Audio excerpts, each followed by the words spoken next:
Oke, baik. Selamat malam untuk kita semua. Salam sejahtera buat kita sekalian.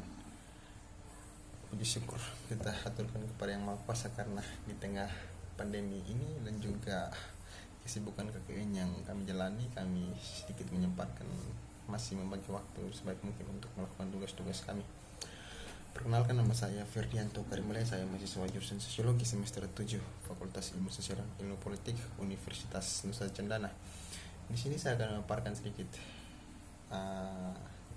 materi terkait dengan proses tugas harian kami, yaitu buku dalam bahasa Inggris kami terjemahkan ke dalam bahasa Indonesia. Kami mulai mereview buku tersebut.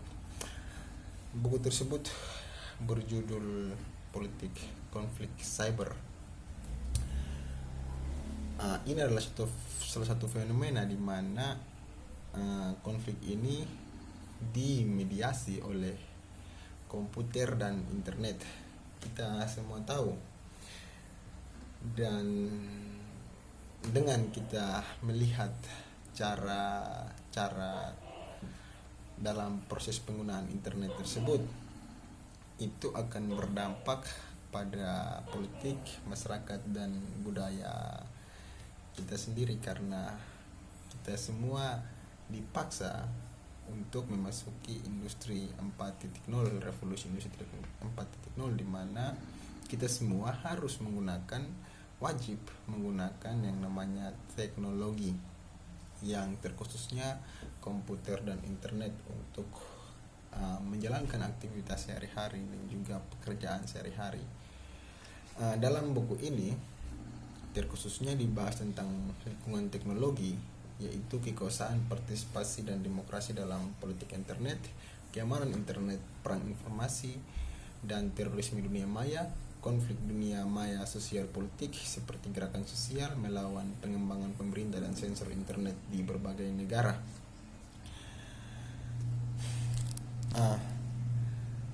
Kita semua tahu bahwa internet saat ini telah menjadi makanan minuman sehari-hari, di mana tanpa internet kemungkinan orang bisa dalam tanda petik gila atau mati karena tidak bisa melakukan segala sesuatu. Pada bagian yang pertama ini, gerakan politik dan penggunaan internet. Teori gerakan sosial itu sangat relevan dengan penelitian ini karena banyak diantaranya kelompok yang menggunakan internet memiliki karakteristik gerakan sosial. Artinya bahwa ada berbagai kelompok yang menguntungkan dirinya sendiri dengan gerakan sosial melalui politik dalam internet. Orang-orang menggunakan internet untuk memajukan politiknya, baik itu dari tingkat internasional maupun lokal sampai kepada tingkat yang paling kecil.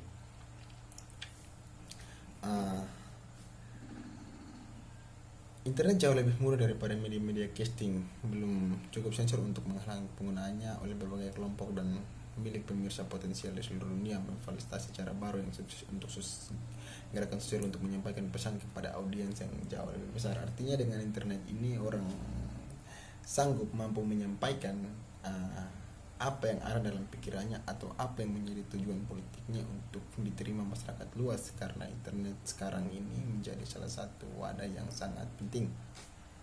Itu menjadi salah satu poin plus bagi internet. Tetapi di sisi lain juga pekerjaan ini menjadi salah satu yang paling berbahaya, karena khususnya kita di Indonesia ini telah adanya semacam undang-undang ITE di mana itu harus disesuaikan sebaik mungkin untuk menggunakan internet tersebut.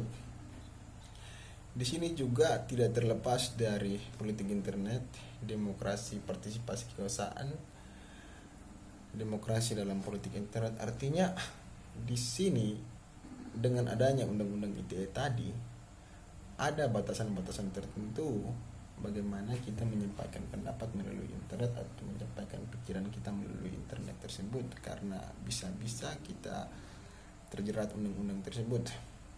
Artinya demokrasi tersebut harus mewakili wadah yang baik atau penyampaian yang baik. Demokrasi dalam politik internet Indonesia saat ini sangatlah luas, sangatlah bagus, tetapi ada juga orang-orang yang salah menggunakan tersebut. Sepertinya contohnya kasus Ahok yang pernah kita alami tersebut itu menjadi salah satu uh, permasalahan serius, karena akibat pemotongan video terjadilah kasus yang namanya penistaan agama. Saya tidak memperdalam pada bagian situ. Kita akan lanjut kepada demokrasi dalam politik internet. Itu dimana demokrasi itu digunakan sebaik mungkin untuk orang ruang berbicara yang baik, menyampaikan pendapat. Karena dulu pada zaman-zaman dahulu penggunaan dalam politik internet itu sangat minim. Datang sampai pada era milenial ini, orang-orang menyampaikan pendapat secara bebas dan luas, mengungkapkan kritik dan saran mereka terbuka kepada penguasa atau pemerintah kita hari ini.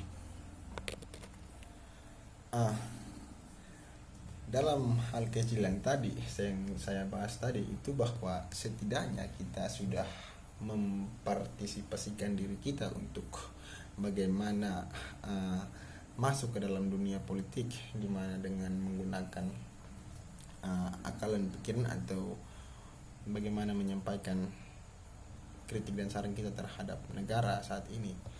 Yang kita tahu bahwa dalam berbagai kasus yang terjadi itu kebanyakan yang dikeluarkan itu adalah melalui penggunaan internet tersebut, ketimbang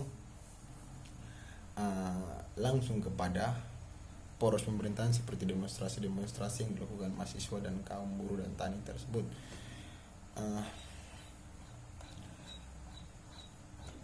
Di sini juga bagaimana kita mendapatkan kerangka terintegrasi untuk konflik dunia maya, artinya bagaimana kita membangun suatu pemikiran yang lurus untuk kita bisa melihat bagaimana konflik dalam dunia maya. Karena pada umumnya cyber itu adalah orang-orang yang menggunakan identitas palsu, atau orang-orang yang menggunakan yang istilah sekarang disebut akun fake.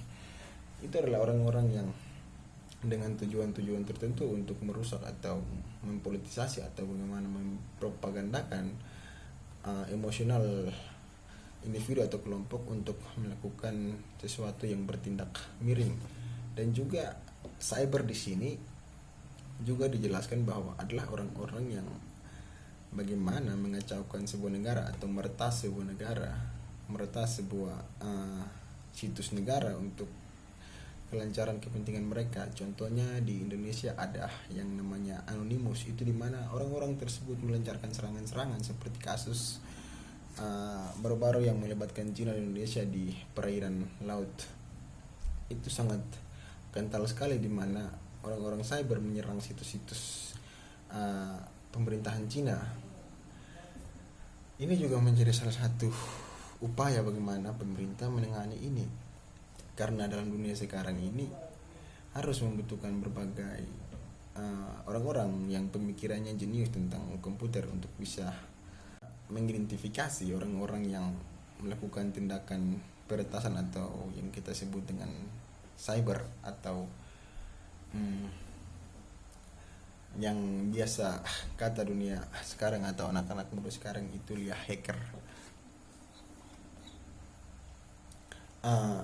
Di sini kerangka teoritis tersebut, pencarian untuk kerangka teoritis yang memuaskan yang telah menghasilkan paragraf berikut untuk melihat menganalisis konflik dunia maya itu adalah: yang pertama itu lingkungan konflik dan pemetaan konflik nyata dan virtual. Artinya bagaimana lingkungan konflik, artinya kita membagi antara lingkungan, di mana lingkungan sosial, politik, budaya dan lain-lain, dan juga kita harus membuat pemetaan konflik. Di sini juga ada konflik cyber, sosial, politik. Artinya dengan adanya cyber atau hacker tersebut, dia bisa buat perpecahan di antara masyarakat tersebut, karena dengan isu-isu sosial politik yang palsu dia bisa menghancurkan berbagai lapisan masyarakat. Dan juga di sini ada konflik cyber etno-religius. Artinya di sini dia bisa mengangkat isu-isu agama atau isu-isu identitas nasional tentang bagaimana ketidaksukaan yang satu dengan yang lainnya dalam konteks agama dan budaya dan juga identitas nasional.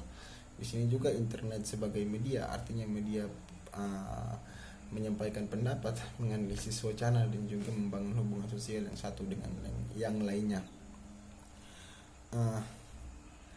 Yang di sini juga dibahas tentang